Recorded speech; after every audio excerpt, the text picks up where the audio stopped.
Welcome to Chapter 2 of this Cultivating Faith devotional series. If you don't have access to Chapter 1 or the introduction, please feel free to contact us.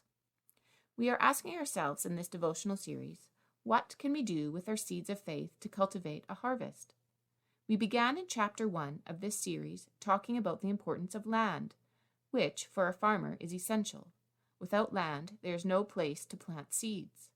To cultivate faith, I encouraged all of you to see key resources like land as a gift to receive, work, care for, and use to produce good things for others.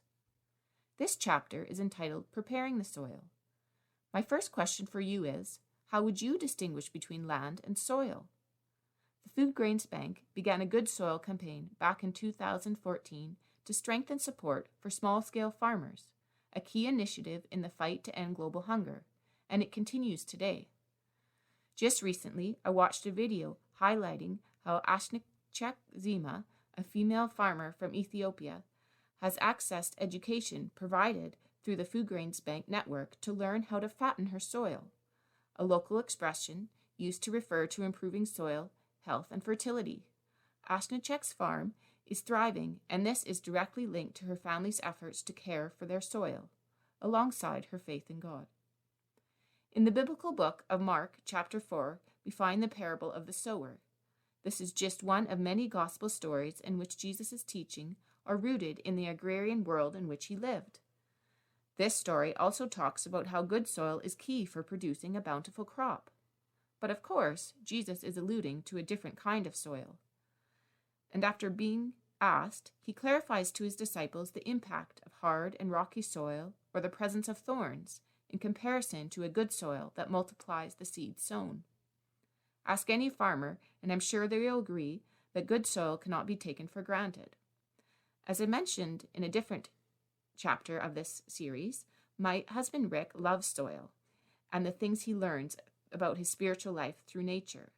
I've asked him to share a few details about what is needed to develop and keep good, productive soil. Thank you, Jackie. It's good to join you here, and hello to our listeners. Now, whether it's a farm, forest, or a garden, managing soils well is a practice that values continuous learning through theory and observation. I think good soil management starts with recognizing the way in which land and people mutually support one another. The soil produces food and fiber, think nutrients and energy, for our sustenance, and in turn, we manage it in a way that helps return nutrients and energy to it. Decades ago, we managed soils mostly based upon their physical attributes as an important medium to grow a crop. However, our collective learning through research and farmer experience, especially over the past 20 years, has highlighted the central importance of the soil's biological attributes. In essence, soils are very much alive, rich in biodiversity of microorganisms that are key to optimal plant growth. Soil health has become a buzzword for farmers, ranchers, gardeners, and even policy folks. Healthy soils, soils that have been fattened over time, are more productive in the long term. They have a larger nutrient bank. Being rich in organic matter, they can hold more water, yet they also facilitate drainage. And they have a structure that permits roots to go deep. They are more resilient to water and to wind erosion, and they are less susceptible to the buildup of soil-borne disease. So how do we enrich or fatten soils? Being a good steward means we are intentional to ensure that nutrients are replenished, and that our decisions encourage biological diversity over space and over time. On the ground, this means taking some risk to try one or more new practices that can improve one's soil. Zero-till and crop rotations are examples of this, with farmers both here in Canada and amongst the Food Grains Bank international partners. And lastly, it means knowing your soils, walking them, observing and handling them, and utilizing our scientific tools for testing and feedback. In relation to this devotional, I often think about the parallels between soil and the condition of the human heart. How am I stewarding my heart so that the gospel can bear fruit in my life? Thanks so much, Rick. That was a wealth of information. Sounds to me like learning about soil management can contribute much to knowing how to steward one's heart. What did you hear that is important to your life? I heard things like the need for mutual support, caring for our hearts to keep them healthy and productive in the long term. We need roots that go down deep to be resilient. We need diversity and activities that nourish us and allow us to really know the current conditions of our lives. Just like healthy soil is needed for a seed to flourish, I do believe that the condition of our heart impacts how our seeds of faith will grow.